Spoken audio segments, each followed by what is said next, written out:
Want to help the channel? Click on the affiliate links in the description for Amazon products. Hello guys, once again it's Matt, and today we are going to take a look at the MiG-23MF. Subscribe to see more content and click on the like button. So we have some videos, pretty cool videos in general. We have two aces and a two kill match, you know. So here we have the MiG-23MF. Basically, it's a MiG-23 made for exporting, basically. So the idea here was that it was a little bit of a downgrade to the MiG-23M. But in game it's basically the same, because the downgrades that it had, they were basically in avionics and radar, ECM resistance, basically stuff like that. But yeah, it was sold for, I mean, not exactly sold, for Germany in the mid to late 70s. So while the Russians already had the ML and the MLA, they were selling the MF for a lot of countries. And we have the German MF. Here we have a very cool thing about the MiG-23 in general, that it has the IRST, which helps to lead a little bit of the missiles and stuff like that. We are using the Luftwaffe camo for the reunification. That missile didn't connect, it didn't have the energy to do it. I was not fully spaded at this time, so I only had 6 R60s and I didn't use the R23s because I didn't have them yet, but just for this match. So we are going after the MLD, which is a far superior fighter in general than us. Flare out because of the Su-17 firing a missile, and then went back for the MiG, another Fox 2. Yeah, flares are really strong right now, so the R60 or in general any IR missile is kind of not the greatest thing ever. But we got him with the cannon.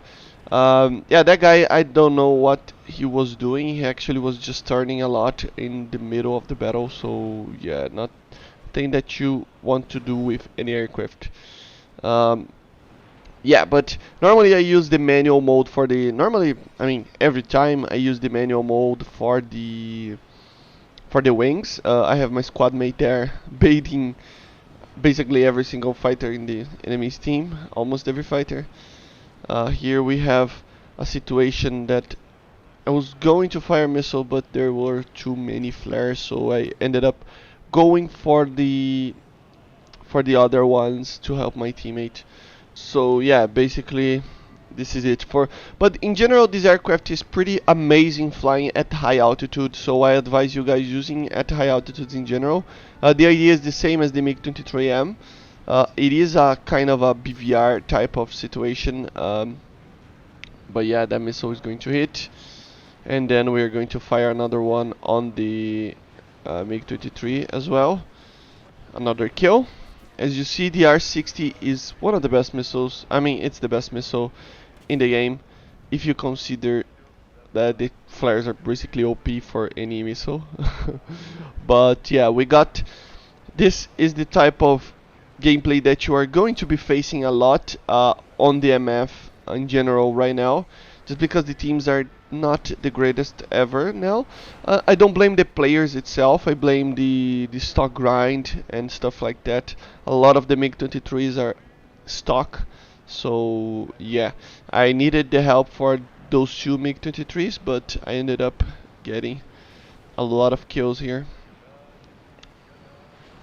Let's get the FG1 with the cannon. Turn again, always using the manual mode for the wings. Always maintaining the missile warmed it up.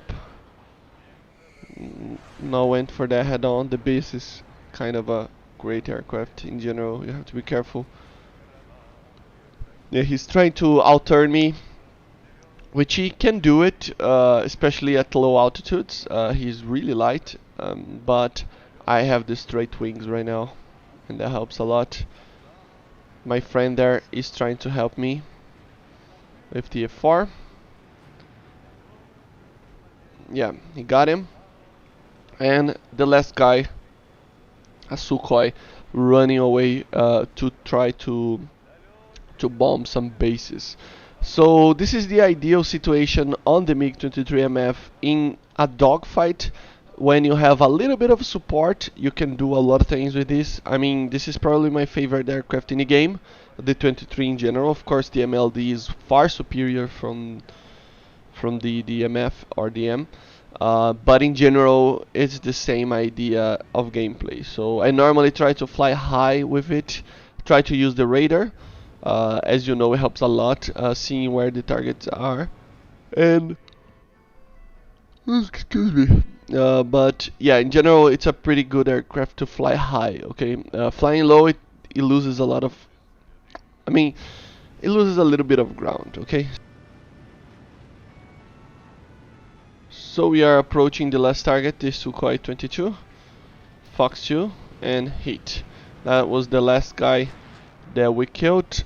Let's go for the other battle. So here we have another battle. I was listening to some Soviet music, but I hope you are not hearing them. I forgot to configure to not to record the sound of the YouTube or something like that. So, but yeah, here we have a more complete idea on how to use the MiG-23MF in general. I was climbing, so I already had the R-23s. The R-23s are not the greatest missile ever, but they're pretty amazing in general. I think they are in usage in battle. I can feel that they are a little bit better than the normal AIM-7E. But they are a little bit worse than the E2, of course, because the E2 can turn a lot faster. So the thing is, the AIM-7E and the R-23 they had a really interesting problem that you face. It's just that the target cannot be too close to you, basically, to be effective. So you have to shoot from far away. The missile takes a while to get to turn. And I mean, even this shot at 7 kilometers is not the perfect shot, but I'm going to get it because the target is not moving. But it is kind of problematic less than 8 or 9 kilometers. Here we have I just didn't want to fire that guy. I was going to miss. Fire another guy, and another guy. And yeah, from far away, basically, it gets a little bit more response to it. The target saw the missile coming, so he evaded. But anyway, one kill for the R-23. I still use the R-23R in general because I love to fly high and intercept targets head-on from 14 kilometers. But if you are having problems with the radar, which I understand because it doesn't have the acquire mode, like the MLD or the F4, it doesn't have the short range acquire mode. So sometimes when it's a very rich of enemies target area, you can actually get a lot of problems getting to lock people with the radar. We don't have, it's not a problem with the aircraft itself, it's a problem of a lack of a mechanic to actually choose the target in the certain manner like it would be in real life. You would have a selection knob that you turn horizontally or vertically and you choose the target. So yeah, this we don't have we don't have in War Thunder. I mean it's in the files, but we don't have yet like in DCS. So you cannot choose the target specifically like the way that you were supposed to be working with. It's kind of work in a different manner. So that could be a very problematic thing. I advise you guys to always maintain the aircraft leveled with the wings, not rolling. When you try to lock somebody, it helps a lot. I see a lot of people, I mean, especially my friends, they didn't know that. You have to, I don't know, it's a bug or something, but you have to be leveled so that the radar, when you click the button for lock, it goes for the right path to lock the target. So you have to be careful with that, okay? So level the plane, click the lock button, and continue to shoot the missile, okay?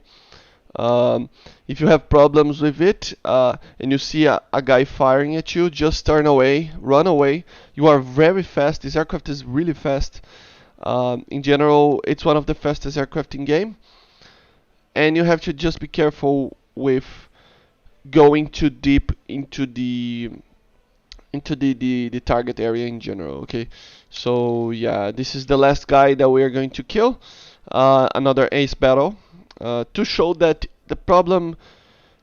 I mean, it could be the players a little bit because there's a lot of people that don't even know what a MiG is, and they're just trying to, you know, fly a jet. And this is one of the reasons that I make videos is to help people to fly better in War Thunder and other games. So yeah, but the problem is not the players, is the stock grind. As you see in some battles that we have a couple of MiG-23s that are very upgraded. We can do a lot of things. It's a fighter that it's really hard to actually clutch, in a manner that it's just, like alone against a 5 enemies. It's really hard, but it's doable, and especially if you take one after the another with one after the other, you're going to have basically some minor problems with it, but it's pretty cool, pretty interesting in general. Here we have I mean, look at the distance that I'm shooting. So I try to tend to shoot at the middle ground between 13 to 15 kilometers, basically almost 8 miles, 9 miles.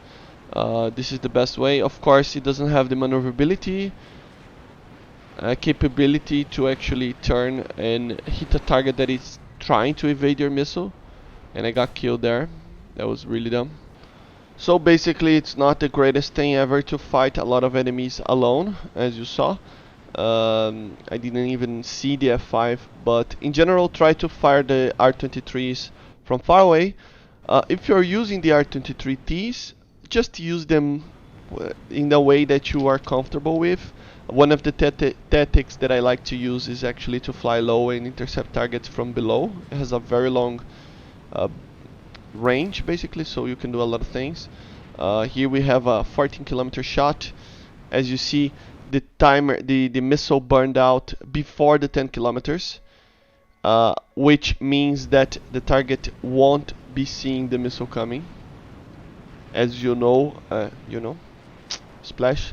As you know, the target, even if you have an ace crew and stuff like that, everything maxed out in crew capability and crew skill, you're not going to be able to see a missile burn, the little red square, from past 10 kilometers. So that's the idea behind a missile that cannot turn a lot, like the R-23 or the AIM-7E or even the AIM-7D and C. The C is problematic, but the D and E as well, you can take something from that, and that's just that because the target doesn't see the missile, it becomes a lot more effective. So fire from far away. Don't try to fire from less than 8 kilometers. It's just not good enough. Okay. This is not my greatest match, as you're going to see in a bit. I missed a lot of shots and a lot of missiles, so it can be difficult to actually hit sometimes if the targets are actually paying attention on the target and on you, basically. So yeah, but the idea is to actually fire the missile from far away, the R-23, so that the target doesn't see you. Okay, we have another splash there, and then we're going to face another F5. But in general, this is basically the idea. I was bad shot there. Just to fire from far away and try to use the R60Ms after you are empty with the R-23s. I didn't see anything in this battle. I didn't see any more aircraft flying high, so I basically didn't have to fire the other R-23. But as I was saying, I mean, use the IRST with the R60s. It helps a lot with the tracking of the missile in general. You can do a lot of things without telling the enemy that you are there trying to fire at him. So yeah, in general, a pretty good idea to use the IRST. Okay. But yeah, basically, like you see here, this is one of the tactics in a dogfight. Just try to do the yo-yo. Don't overshoot the enemy, especially in F5 or something like that. It can turn a lot. And here we have a problem with the radar. See, it's really hard to actually lock the enemy that you're trying to shoot, because you have to choose it. And then I was in MTI because of that. Yeah, I lost the lock because it tried to lock the other target, and then when I managed to reacquire the lock, the MTI lost the lock because of the pulse Doppler, and then everything was kind of weird. But yeah, basically this is it, guys, and I hope you enjoyed. I hope you take something from it and learn a little bit about the MiG-23. One of the best aircraft in game, my favorite aircraft. Cannot wait to see another German MiG in War Thunder. So yeah, see you guys on the next one. Subscribe and make sure to click the like button. Leave it in the comments what you think about the MiG-23. See you guys.